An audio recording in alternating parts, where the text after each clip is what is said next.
Hello, my name is Travis Newbill with Shambhala Mountain Center, where we're looking forward to hosting our annual New Year's program. We just figured out it's in its 7th year, and it's titled Take a Leap into 2018, Establish Your Intention and Commitment. And as always, that's going to be led by Shastri John Barbieri.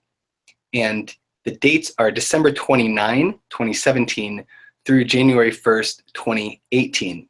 And I'm so glad to have Shastri Barbieri on the line today for a little bit of just a short discussion around the topic of the program. In case you're not familiar, Shastri Jonathan Barbieri is a senior teacher in the Shambhala lineage who has taught Buddhist and Shambhala trainings extensively throughout North America for over 30 years now.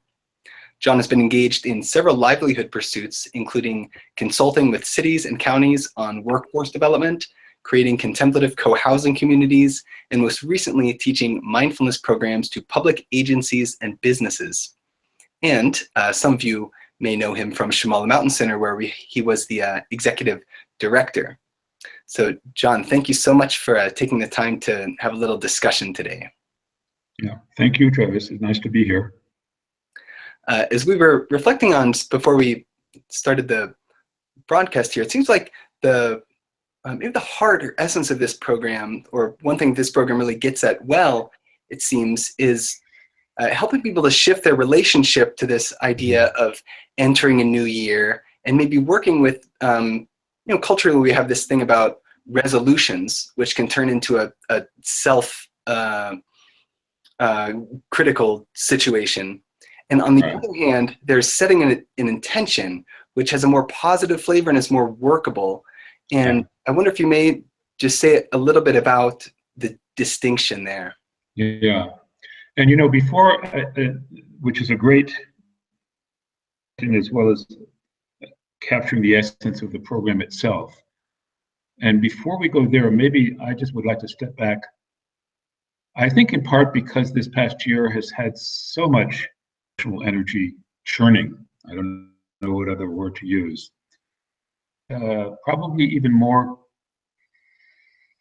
stress, uncertainty, and then all of our emotions, right? Anger, disagreement, agreement. I mean, it's really been that kind of a year that I think has really impacted our culture, our society, and all of us as individuals.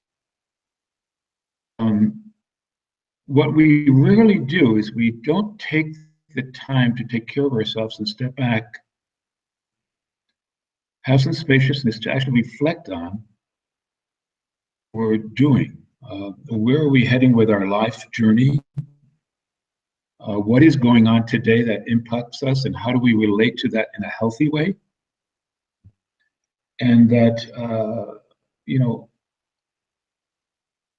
often enough for all of us, any year there's some kind of major change that happens. And we don't quite take the time to really digest and feel that, friends with it, if you will, and explore it. So that very much brings us into this notion of New Year's traditionally as a time of renewal. And as you said so well, it's this whole program is not talking about wishful thinking. Lose weight this year, this next year, but it'll have a sort of a different context of it, which is what's our aspirations and what are our intentions? And when we say it that way, and then we certainly spend time exploring it, personal level as well as into small group discussions. One of the most powerful things about this program is the kind of community, as far as I'm concerned, magically appears because people are going through this reflection on a personal level. It also therefore becomes, can't help but talk about as a group, and people really support each other and create a very safe space for everyone to explore in their way what they need to, and to really look at their life and to look at it from the point of view that this is the notion of a resolution, like something is going to happen, is very rare. If it does happen, it's only because you've been working on it for a long time before that. So here we talk about what are our aspirations? What are the qualities about our humanness, our intelligence, our caring, and our compassion to nourish and cultivate? Take that as an aspiration. So we choose that. What are those areas? Let's have somewhat different things. So our aspirations are different, and we recognize them as they're actually lifelong aspects of who we're talking about, focusing our energy and our time on really trying to make them healthier and more present in our lives. So we nourish and cultivate. And we want to be honest with ourselves and also take a look at our overall intentions, including habitual patterns that are not so healthy. And they don't help our they don't help our journey. They don't always help us cultivating our positive qualities. Look at those honestly without in any way beating ourselves up, because not only does that not help, it actually makes it more difficult to actually work with it. And we regard it as completely workable in things that we also say, my intention is also to relate to the unhealthy as well as these very positive qualities, so that I begin to understand how I can actually make those transform into something much more permeable. In other words, they're not solid and hard. And these all habitual patterns are caused by something, which means they're temporary. They feel like they're lifelong, and some of them are, but nevertheless, they can be transformed into more spaciousness and more understanding. Again, that has to do with our intention and our commitment. A fair amount of time doing meditation, doing practices that are really geared towards bringing out those positive qualities and being kind to ourselves. Is we really can be harsh on ourselves. It makes it difficult to nourish.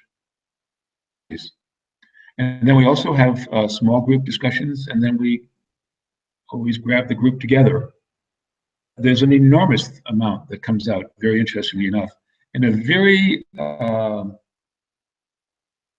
ordinary, human, real life way. There's no fireworks. Occasionally, there's certainly some emotional gurgling that we all have, and it's actually great that we can do it with each other. It comes back to us, each one of us. What are we doing? What's our aspiration next year? And we culminate with a phenomenally good, wonderful New Year's dinner, where again, it's a complete celebration together. One of the interesting things about most of the years is that after the program is over, or within an area, say in Colorado, although they invite people to come in on Skype, get together at least once, twice, three times during the course of the year. That kind of enjoyment about being with each other and doing some meditation together and talking about their life together. So I think that's it in a nutshell. Yeah, and it's such a great thing just to kind of celebrate that it's been going on for 7 years, and so there's such a culture of its own that's established at this point, and how it's led, and people return, from previous years, and that's right. That's a really cool thing. Having lived at Shambhala Mountain Center for a few years and seen in the program returning, it always has it's a distinct feel, and it's such a great thing that I'm so glad we host. Yeah, that's a really good point too, because each one of them are very distinct entirely because who's there. And it's really wonderful. Great. Well, I wonder if there's anything that's been left out. It seems like that's such a good that is it in a nutshell. And it seems like, as you mentioned, this year, maybe it's an especially important time for people to maybe take a moment and reflect and spend some time in a safe space, and then try to enter in strong to 2018. Yeah, and I think that appreciation of ourselves and taking that time and appreciating so much impact can happen in our lives, immediate circle as well as societal, and that we can take that as an opportunity.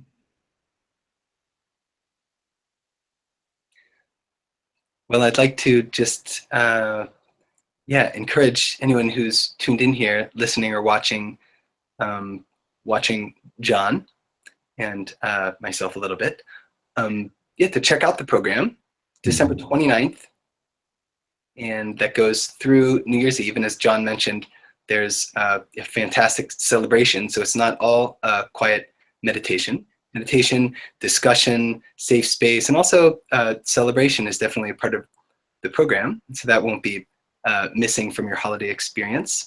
And you can learn all about the program on the website, shambhalamountain.org, and you can find some other teachings from John around these topics on there as well. So we warmly invite you all to come join John and the community for this New Year's program. And John, thank you so much for coming on today and sharing. And thank you, Travis. It's been a delight, as always. Okay, well, we hope to see you all soon. And that's all for now.